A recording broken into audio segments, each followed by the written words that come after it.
Maayong buntag, Mindanao would like to thank Dream Home Furniture Center for our furniture and fixtures. Halifax Glass and Aluminum Supply Incorporated.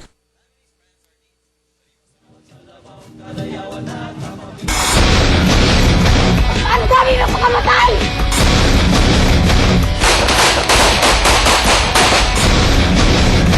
Basista! Basista!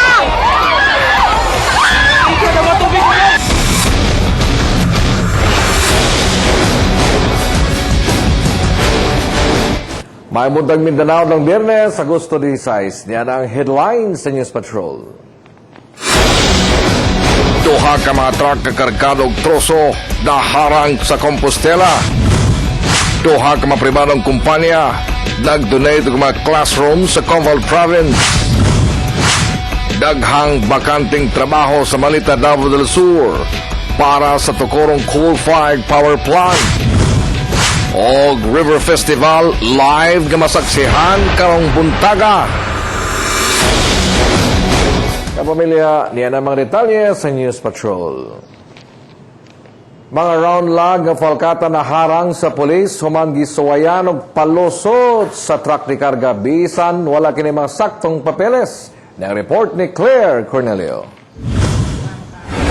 Na-impound karon sa Compostela Police ang duha ka mga 10-wheeler truck nga kargado og mga dagkong troso nga falkata. Human napakyas ang nagpailang tag-iya sa kargamento sa pagpakita og mga dokumento sa kahoy. Niadtong Agosto 8, dihang naharang kini sa Barangay San Jose, Compostela, Compostela Valley Province. Ang nagpailang tag-iya sa kahoy nga si Elsa Buhatan na priso na karon sa Compostela Police kauban ng iyang duha ka mga driver nga sila Renante Algones og Artadio Almora. Karon raman nga naingani pero wala man pud siya miingon nga wala joy papel. Ang iyahang nga naapa daw iyahang atuon daw nga papirmahon. Pahulaton rami. Sa investigasyon sa kapulisan, gikan sa Barangay Tandawan sa New Bataan ang mga troso nga mokabat sa 251 ka mga round lug sa falkata nga mobalor sa kapin 240,000 pesos. Dadon unta kini sa Butuan City apan naharang sa mga pulis. Sa pagkahibalo na ma'am karon nag-file sila og motion or petition para makapiyansa sila ma'am kay lagpas man sa limited na volume of tawag ganin kita ang DNR may nagatakda na ma'am sa volume nga kuan lang nga pwede makapiyansa. So Leksyon karon sa mga dinakpan nga siguraduhong naay dalang papeles sa pagbiyahe og troso bisan pa man nga mga planted species ang mga kahoy aron dili makalapas sa balaod. Napasakahan na sab sa Compostela Police og kasong paglapas sa Anti-Illegal Logging Law og EO23 kon total lagban ang mga dinakpan. Claire Cornelio, ABS-CBN News. Good news alang sa mga nangita og trabaho sa Davao del Sur kay daghang trabahante ang gipangita karon para sa tukurong nga coal-fired power plant sa Malita, Davao del Sur. 150 megawatt nga coal-fired power plant ang tukuron sa Barangay Kulaman, Malita, Davao del Sur. Busa sa unang hugna sa hiring, 7,000 ka mga trabahante ang gipangita karon sa San Miguel Consolidated Power Corporation. Naguna sa mga bakanteng trabaho ang welder, panday, mason, laborer, driver o security forces, ingon man mga IT nga mga trabahante. 2016, gilawaman nga mahumana ang construction sa coal-fired power plant nga maghatag og dugang supply sa dulan 1,500 ka mga consumer sa Davao del Sur. Bisig unsa basta ug unsay kuan sa atong dako-dako or foreman leadman nga diha kada pita kaya ba na mo ng trabaho sige man pagpaabot na ng dagko nya wala di ay ya natay gipa eskwela welder ra gyud 17 years na. Wala lagi trabaho lagi ma'am. Mana. Usa sa mga programa ni Honorable Governor Claudio Oding Bautista is trabaho para sa mga tao sa Davao del Sur. Usa didto sa mga punto ngano nga nagbutang gid og coal plant. Gimando ni Davao del Sur Governor Claudio Bautista nga kinahanglang hugtan pa ang kampanya kontra illegal nga droga labi na sa Digos City.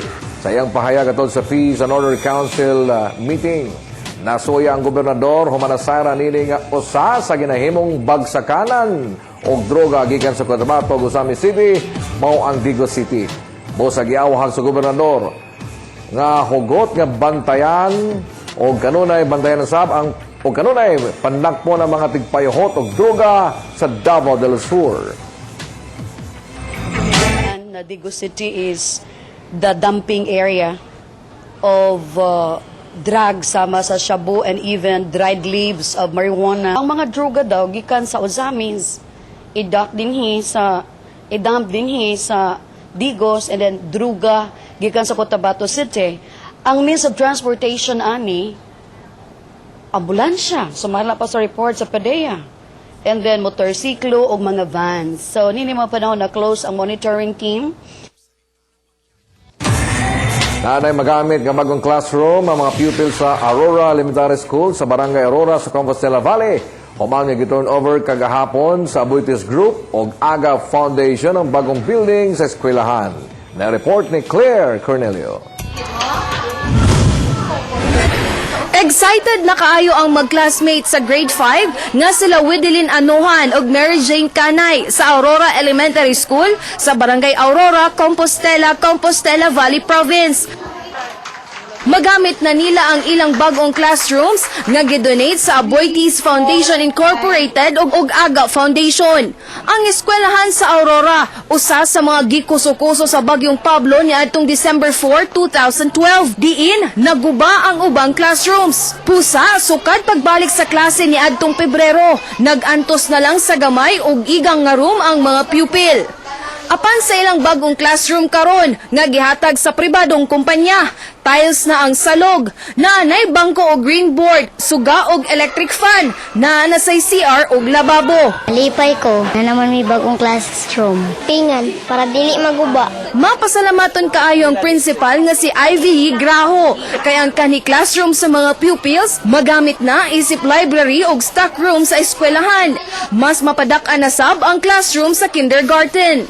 Ang mo-occupy ani ma'am is grade 6, 5, 4, and 3. Kaya ang ilang room ang kanang pinaka na damage adtong after sa Pablo. Sa District 1 sa Compostela, daghan pang mga classroom ang kulang. Kay imbis madungagan ang classrooms, nakasentro karon ng LGU sa Comval Province nga mapulihan ang naguba nga buildings hatod sa Bagyong Pablo. Daghan bagyod ma'am guys.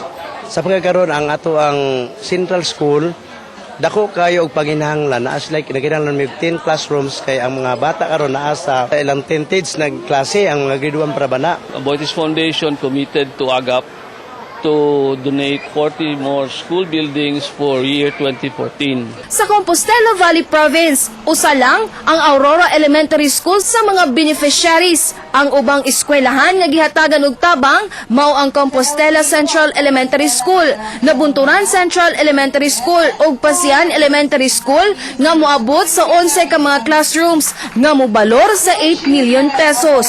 Claire Cornelio, ABS-CBN News.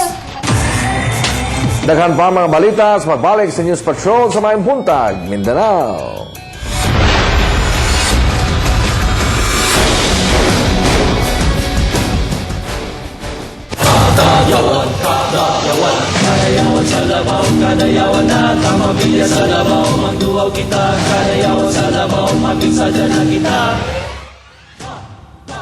Ato mga contingent para sa entries na to, para sa Fluvial Parade. Kabalo ba ka dahil nagigingon og hi, good morning daw. Imuha, oy grabe ka.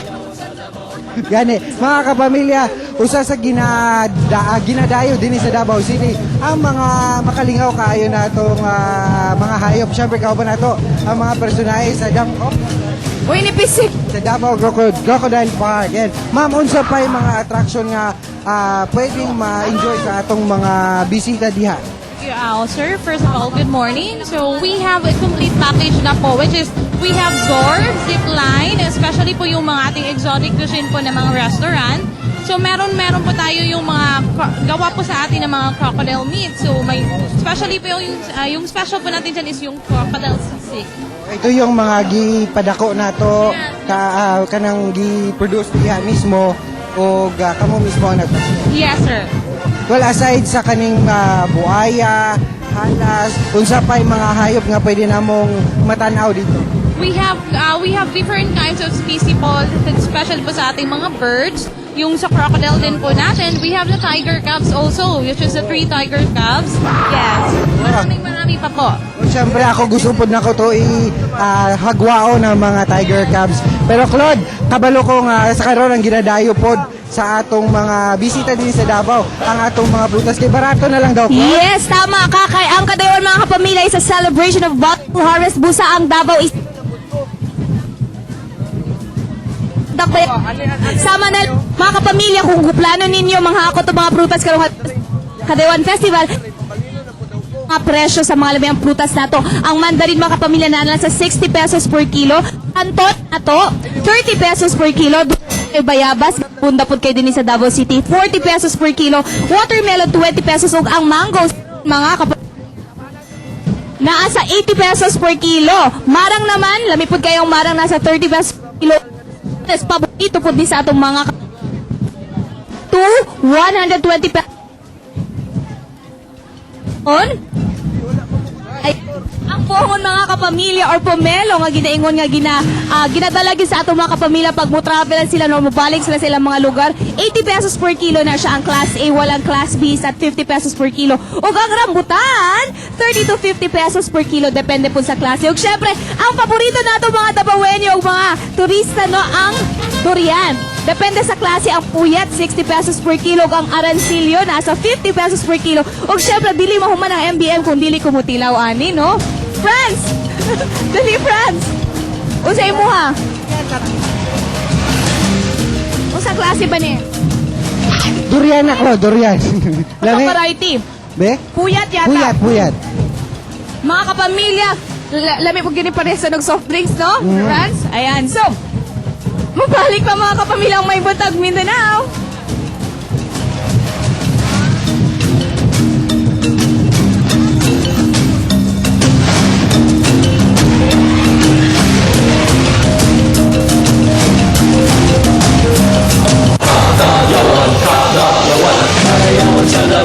Kadayawan na kamamilya sa Davao, magduwaw kita. Kadayawan sa Davao, maging sadya na kita. Kadayawan sa Davao, hey!